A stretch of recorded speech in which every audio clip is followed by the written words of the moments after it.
neve si detyrie sportit çdo herë mundohemi që të bëjmë përkrajen e duhur për sportin e shahut.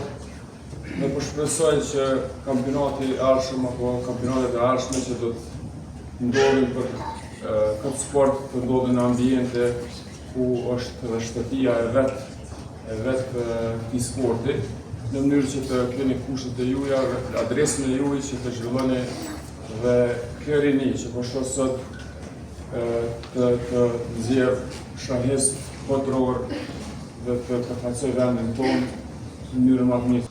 Ajo që është shumë e rëndësishme është se këtë kampionat e kemi një risi ose që e kemi kampionin më të ri ndonjëherë që ka pas Kosova. Ajo është Mark Berisha, i cili me 5 vjet e gjys shkollet kampion për grupmosha deri në 5 vjet. Ashtu përveç Malit edhe gjithë fituesve i uroj titullin e kampionit, që gjithë kampionët do ta përfaqësojnë Kosovën në garat evropiane dhe botërore që do të mbahen gjatë këtij viti.